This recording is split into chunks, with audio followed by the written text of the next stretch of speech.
നിന്റെ സാക്ഷ്യങ്ങൾ എത്രയും നിശ്ചയമുള്ളവ. യഹോവേ, വിശുദ്ധി നിന്റെ ആലയത്തിന് എന്നേക്കും ഉചിതം തന്നെ. യഹോവേ, വിശുദ്ധി നിന്റെ ആലയത്തിന് എന്നേക്കും ഉചിതം തന്നെ.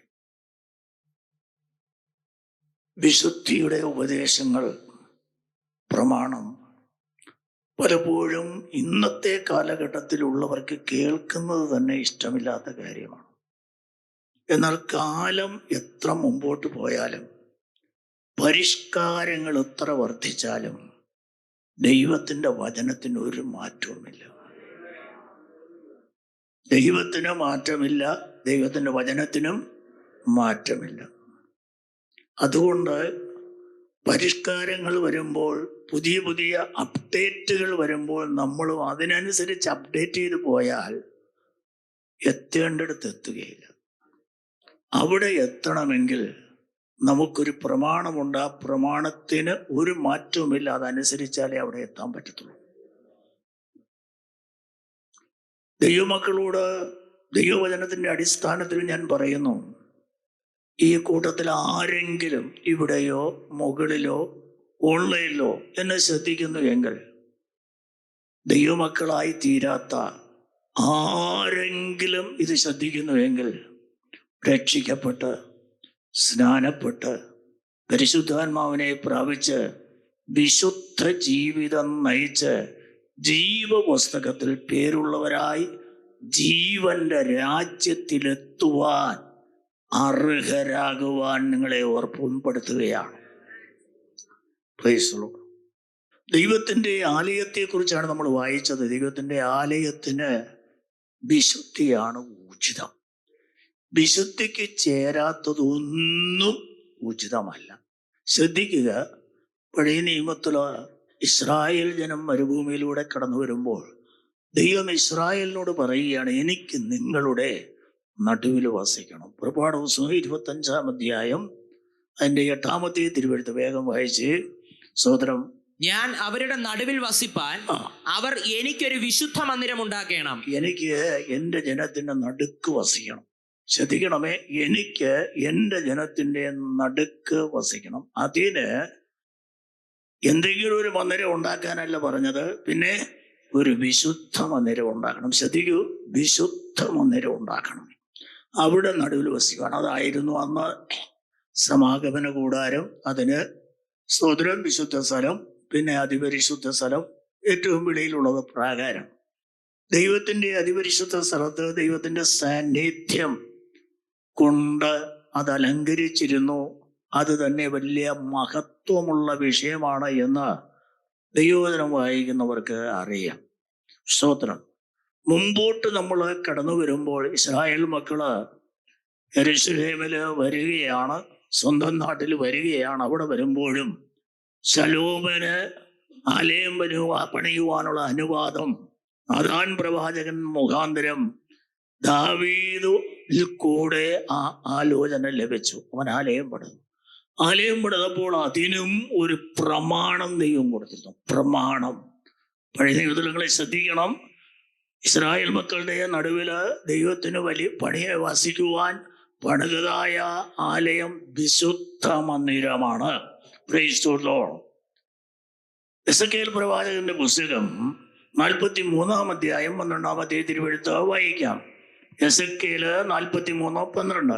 ഇതാകുന്നു ആലയത്തെ കുറിച്ചുള്ള പ്രമാണം. ശ്രദ്ധിച്ചു കേട്ടോണേ, ഇതാകുന്നു ആലയത്തെ കുറിച്ചുള്ള പ്രമാണം. ആലയമാണെങ്കിൽ അതിനൊരു പ്രമാണമുണ്ട്.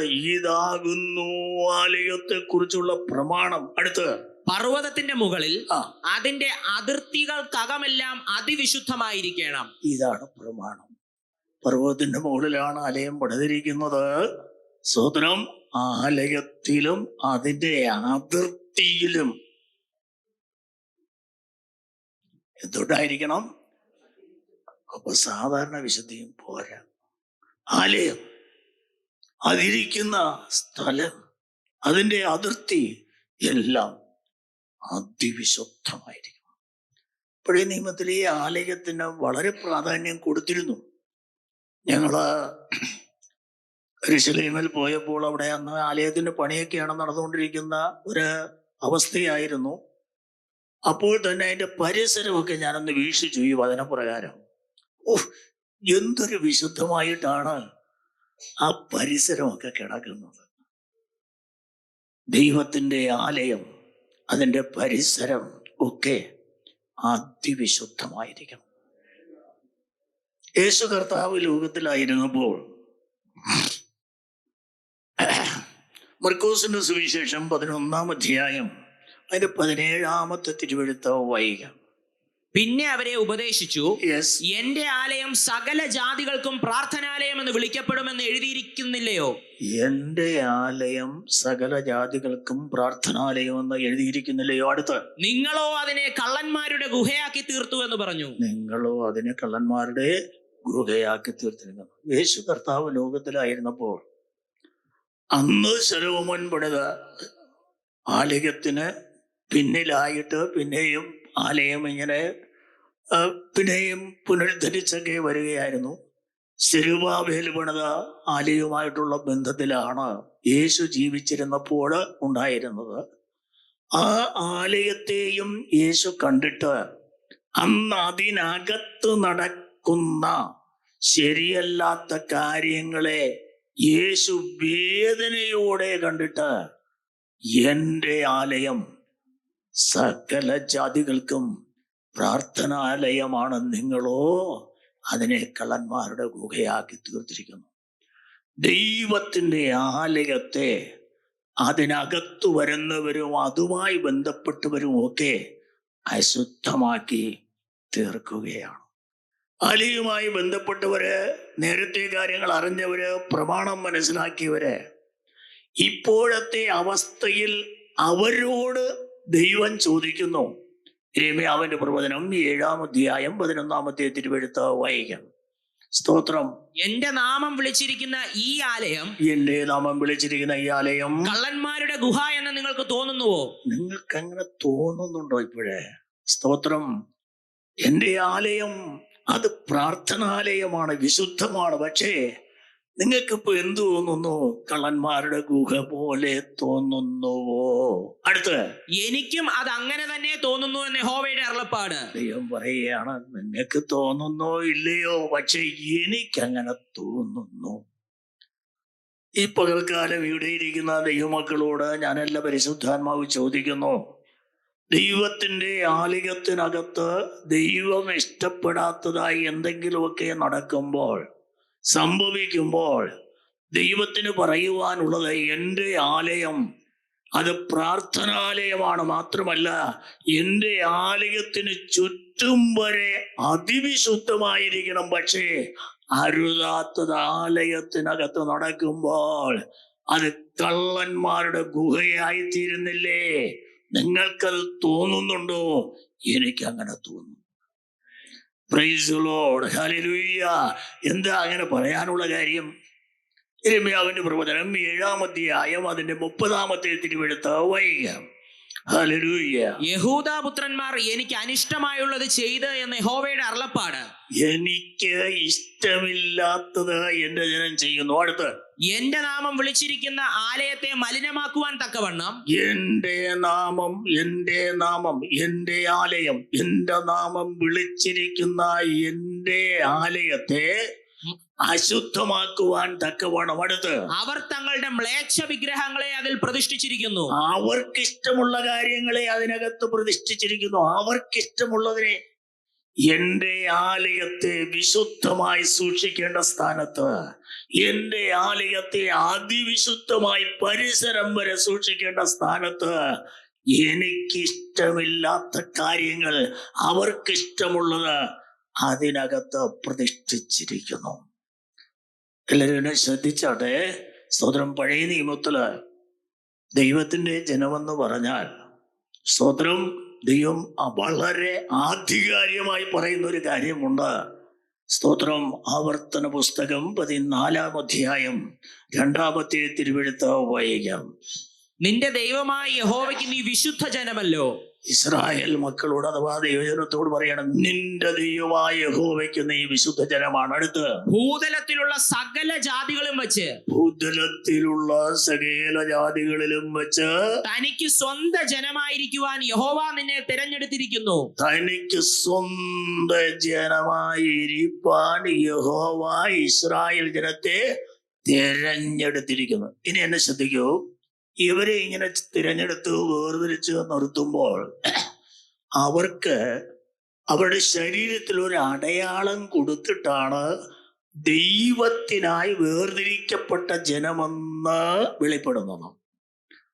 അബ്രഹാമിന് ദൈവം നിത്യ നിയമമായി കൊടുത്തതായ ഒരടയാളം. സ്തോത്രം. ഉൽപ്പത്തിയുടെ പുസ്തകം 17-ാം അധ്യായം 13-ാമത്തെ തിരുവെഴുത്ത് വായിക്കാം. നിന്റെ വീട്ടിൽ ജനിച്ച ദാസനും നീ വില കൊടുത്തു വാങ്ങിയവനും പരിച്ഛേദന ഏറ്റേ കഴിയൂ. എന്റെ നിയമം നിങ്ങളുടെ ദേഹത്തിൽ നിത്യ നിയമമായിരിക്കണം. മതി. അപ്പോൾ ഇസ്രായേൽ മക്കൾക്ക് ദൈവം കൊടുത്ത ഒരു നിത്യ നിയമമാണ് പരിച്ഛേദന. ശരീരത്തിന്റെ ഒരു അവയവത്തിന് ആ അടയാളം വഹിക്കണം, അത് വേദനയോടെ സ്വീകരിക്കണം. അവര് മാത്രമാണ് ദൈവത്തിന്റെ ജനം. ശ്രദ്ധിച്ച് കേൾക്കണം, അവര് മാത്രമാണ് ദൈവത്തിന്റെ ജനം. എന്നാൽ പഴയ നിയമത്തിലെ ഇസ്രായേലിന്റെ ചരിത്രമൊക്കെ നിങ്ങൾക്കറിയാം. അവര് പിന്നെ കൽപ്പന ലംഘിച്ചു, ദൈവത്തിന് ഹിതമല്ലാത്തത് ചെയ്തു, ദൈവത്തിന്റെ ആലയത്തിനകത്ത് ബ്ലാക്ക് വിഗ്രഹങ്ങളെ പ്രതിഷ്ഠിച്ചു. ഇങ്ങനെയൊക്കെ ജനം ദൈവത്തിന്റെ പ്രമാണം വിട്ട് വഴുതിപ്പോയി. പുതിയ നിയമത്തിലേക്ക് വരുമ്പോൾ പൗലോസ് റോമാ സഭയ്ക്ക് ലേഖനം എഴുതുമ്പോൾ അവിടെ ഒരു കാര്യം നമ്മെ ഓർമ്മപ്പെടുത്തുന്നുണ്ട്. റോമർക്ക് എഴുതിയ ലേഖനം 2-ാം അധ്യായം 28-29 വാക്യങ്ങൾ വായിക്കാം. പുറമേ യഹൂദനായവൻ യഹൂദനല്ല. ഇപ്പോൾ ഇവിടെ നിങ്ങൾ ശ്രദ്ധിക്കണം, നേരത്തെ ദൈവം പറഞ്ഞിരുന്നത് പുറമേ ഈ അടയാളം ഉള്ളവൻ യഹൂദനാണ്, എന്റെ ജനമാണ്, ഇസ്രായേലാണ്. എന്നാൽ ഇവിടെ പരിശുദ്ധാത്മാവ് പറയുന്നു, പുറമേ യഹൂദനായവൻ യഹൂദനല്ല. പിന്നെ പുറമേ ജഡത്തിലുള്ളത് പരിച്ഛേദനയുമല്ല.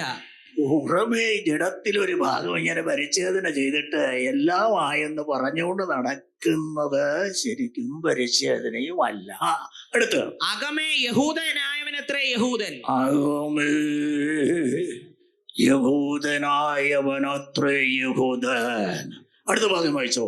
അക്ഷരത്തിലല്ല ആത്മാവിലുള്ള ഹൃദയ പരിച്ഛേദന അത്രേ പരിച്ഛേദന. അക്ഷരത്തിലല്ല, പുറമേയുള്ള അക്ഷരത്തിലല്ല, ആഗമേയുള്ള പരിച്ഛേദന അത്രേ സാക്ഷാൽ പരിച്ഛേദന. മനസ്സിലായവരും മാത്രം കരം ഉയർത്തി ഒരു ഹല്ലേലൂയ പറയാം. അങ്ങനെ ഇത് കണ്ട് എന്ന് പറയാ, പുറമെ പരിച്ഛേദന ഏറ്റിട്ടുണ്ട്. സ്തോത്രം. ദൈവത്തിന്റെ ജനം എന്ന പേര് വിളിക്കപ്പെടുവാൻ യോഗ്യമായ ഗ്രൂപ്പിൽ ഇവരുണ്ട്. പക്ഷേ ദൈവം ഈ പുറമേ ഉള്ളതല്ല നോക്കുന്നത്, ദൈവം അകത്ത് നോക്കുകയാണ്. അകത്ത് നോക്കിയപ്പോൾ ദൈവം സങ്കടത്തോടെ പറയുന്ന ഒരു കാര്യമുണ്ട്. സ്തോത്രം. ആവർത്തന പുസ്തകം 10-ാം അധ്യായം 16-ാമത്തെ തിരുവെഴുത്ത് വായിക്കാം. ആകയാൽ നിങ്ങൾ നിങ്ങളുടെ ഹൃദയത്തിന്റെ അഗ്രചർമ്മം പരിച്ഛേദന ചെയ്യുവീൻ. എല്ലാവരും എന്നെ ശ്രദ്ധിക്കണം.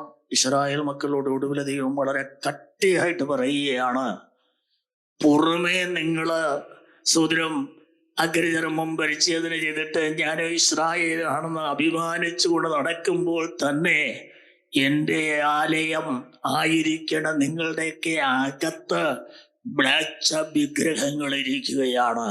സ്തോത്രം. അതുകൊണ്ട് ഇസ്രായേലേ, ഇത് കേൾക്കുക, നിങ്ങളുടെ പുറത്തത് ചെയ്തിട്ട് തൃപ്തിയായി നടക്കാതെ അകത്തുള്ള അഗ്രചർമ്മം പരിച്ഛേദന ചെയ്യുവീൻ. Price the Lord. ഈ പകൽക്കാലം ഈ വചനം നമ്മൾ കേൾക്കുമ്പോൾ, യേശു കർത്താവ് ലോകത്തിലായിരുന്നപ്പോൾ അന്ന് നിലവിലിരുന്നതായ സ്തോത്രം ആ ഇസ്രായേലിന്റെ ദേവാലയത്തെ കണ്ടിട്ട് അതിനകത്ത് നടക്കുന്ന പ്രവൃത്തികളെ കണ്ടിട്ട് യേശു എന്താണ് ചെയ്തത്? യോഹന്നാൻ 2:17 തിരുവെഴുത്തം. അപ്പോൾ അവന്റെ ശിഷ്യന്മാർ, നിന്റെ ആലയത്തെ കുറിച്ചുള്ള എരിവെന്നെ തിന്നുകളയുന്നു എന്ന് എഴുതിയിരിക്കുന്നത് ഓർത്ത്, നിന്റെ ആലയത്തെ കുറിച്ചുള്ള എരിവ് എന്നെ തിന്നുകളഞ്ഞു. എല്ലാവരും നോക്കിക്കേ, യേശു പറയുകയാണ് ദൈവത്തിന്റെ ആലയത്തെ കുറിച്ചുള്ള എരിവ് എന്നെ തിന്നുകളഞ്ഞു എന്ന് പറഞ്ഞാൽ, ദൈവത്തിന്റെ ആലയത്തിനകത്തും പരിസരത്തും നടന്നുകൂടാത്ത കാര്യങ്ങൾ നടക്കുന്നത് കണ്ടപ്പോൾ യേശുവിൻ്റെ അകത്ത്, അവന്റെ ഹൃദയത്തിൽ ആലയത്തിൻ്റെതായ എരിവ് എന്ന് പറഞ്ഞാൽ പ്രമാണത്തിന് പുറത്തുള്ള നിലവാരത്തെ കണ്ടപ്പോൾ, പ്രമാണമനുസരിക്കാതെ പോകുന്ന ജനത്തെ കണ്ടപ്പോൾ, ആലയത്തിൽ നടക്കുന്ന കാര്യം കണ്ടപ്പോൾ അകത്ത് യേശുവിന് എരിവ് കയറുകയാണ്. സ്തോത്രം. യോഹന്നാന്റെ സുവിശേഷം തന്നെ 2-16 തിരുവെഴുത്ത് വായിക്കാം. പ്രാവുകളെ വിൽക്കുന്നവരോട് ഇത് ഇവിടെ നിന്ന് കൊണ്ടുപോകുവീൻ, എന്റെ പിതാവിന്റെ ആലയത്തെ വാണിഭശാലയാക്കരുതെന്ന് പറഞ്ഞു. എല്ലാരും നോക്കിക്കേ, എന്റെ ആലയം, പ്രാർത്ഥനാലയം, സകല ജാതികൾക്കും പ്രാർത്ഥനാലയം, എന്റെ ആലയം, അതിനെ നിങ്ങൾ വാണിഭശാലയാക്കരുത്. നിങ്ങളുടെ ബിസിനസ്സുകൾ നടത്തുവാനുള്ള ഒരു സ്ഥലമാക്കി വെക്കരുത്. യേശു അകത്ത് ആ വേദനയോടെ, ആ എരിവിലേശു പറയുകയാണ്, സ്തോത്രം, എൻ്റെ പിതാവിൻ്റെ ആലയം, ഹല്ലേലൂയ, സകല ജാതികൾക്കും പ്രാർത്ഥനാലയമാണ്. നിങ്ങൾ അതിനെ കള്ളന്മാരുടെ ഗുഹയാക്കി തീർത്തിരിക്കുന്നു. ആക്കരുത്. ദൈവത്തിന്റെ ആലയത്തെ വാണിഭശാലയാക്കരുത്. ഇനി നമുക്ക് യോഹന്നാന്റെ സുവിശേഷം തന്നെ 2:15-16 ചേർത്ത് വായിച്ചേ. കയറുകൊണ്ടൊരു ചമ്മട്ടി ഉണ്ടാക്കി, യേശു കർത്താവ് കയറുകൊണ്ടൊരു ചമ്മട്ടി ഉണ്ടാക്കി, ആടുമാടുകളോടും കൂടെ എല്ലാവരെയും ദൈവാലയത്തിൽ നിന്ന് പുറത്താക്കി. ബിസിനസിന് വേണ്ടി അവിടെ നിന്നിരുന്ന എല്ലാവരെയും ദൈവത്തിന്റെ ആലയത്തിൽ നിന്ന് പുറത്താക്കി. അടുത്ത് പൊൻവാണിഭക്കാരുടെ നാണ്യം തൂകിക്കളഞ്ഞു. അടുത്ത് മേശകളെ മറിച്ചിട്ടു. അടുത്ത് പ്രാവുകളെ വിൽക്കുന്നവരോട് ഇത് ഇവിടെ നിന്ന് കൊണ്ടുപോകുവീൻ, എന്റെ പിതാവിന്റെ ആലയത്തെ വാണിഭശാലയാക്കരുത് എന്ന് പറഞ്ഞു. കരം പൊക്കി ഒരു ഹല്ലേലൂയ പറയാം. ആലയത്തിന്റെ എരിവ് അകത്ത് അനുഭവിച്ച യേശു കർത്താവ് ആലയത്തിനകത്ത് അരുതാത്തത് എല്ലാം, ആലയത്തിനകത്ത് പാടില്ലാത്തത് എല്ലാം യേശു കർത്താവ് അടിച്ച് പുറത്താക്കി. ഒരു ദാക്ഷിണ്യവും കാണിച്ചില്ല, ഒരായവും കാണിച്ചില്ല. എന്റെ ആലയത്തെ കുറിച്ചുള്ള എരിവ് നിമിത്തം, ഹല്ലേലൂയ, ആലയത്തിനകത്ത് അരുതാത്തതായുള്ള എല്ലാവറ്റെയും തെച്ചു പുറത്താക്കി. ദൈവമക്കളോട് സ്നേഹത്തോടെ, ദൈവഭയത്തിൽ നിന്നുകൊണ്ട് ഞാൻ സംസാരിക്കട്ടെ. ഈ ആലയം അക്ഷരീയ ആലയത്തിന് വലിയ പ്രാധാന്യമില്ല, ഓക്കെ. അപ്പോൾ തന്നെ ഇതൊരു സിനിമാ കോട്ടയല്ല, ഇതൊരു ക്ലബല്ല, ഇതൊരു സൊസൈറ്റി അല്ല. ദൈവ സാന്നിധ്യം ഇറങ്ങി വസിക്കുന്ന, ആരാധനയ്ക്ക് ദൈവമക്കൾ ഇവിടെ ഇരുന്ന് സ്തോത്രം ചെയ്യുമ്പോൾ യേശു കർത്താവ് ഇതിനകത്ത് നടകൊള്ളുകയാണ്. ഹല്ലേലൂയ. അതുകൊണ്ടൊരു സാധാരണ സ്ഥലമല്ല. ദൈവത്തിന് സ്തോത്രം. ആ ചിന്ത അങ്ങനെ നിൽക്കട്ടെ. ഇനി നമുക്ക് മടങ്ങി വരാം. പൗലോസ് പരിശുദ്ധാത്മാവിൽ ദൈവസഭയോട് പറയുന്നു. 2 കൊരിന്ത്യർക്കെഴുതിയ ലേഖനം 6-16 തിരുവെഴുത്ത് വായിക്കാം. ദൈവാലയത്തിന് വിഗ്രഹങ്ങളോട് എന്ത് യോഗ്യത? ദൈവാലയത്തിന് വിഗ്രഹങ്ങളോട് എന്ത് യോഗ്യത? നാം ജീവനുള്ള ദൈവത്തിന്റെ ആലയമല്ലോ. 2 കരവും പൊക്കി ഒരാൾ ഹല്ലേലൂയ പറയാം. പഴയ നിയമത്തിൽ ദൈവാലയം ദൈവാലയം ദൈവാലയം ദൈവാലയം എന്ന് പറഞ്ഞു വന്നിട്ട് പുതിയ നിയമത്തിലേക്ക് വരുമ്പോൾ സ്തോത്രം, പരിശുദ്ധാത്മാവ് പറയുന്നു, കല്ലുകൾ കൊണ്ട് കെട്ടിയതായ അല്ലെങ്കിൽ മനുഷ്യന്റെ കൈയാൽ ഉണ്ടാക്കിയതായ അതല്ല ദൈവത്തിന്റെ ആലയം.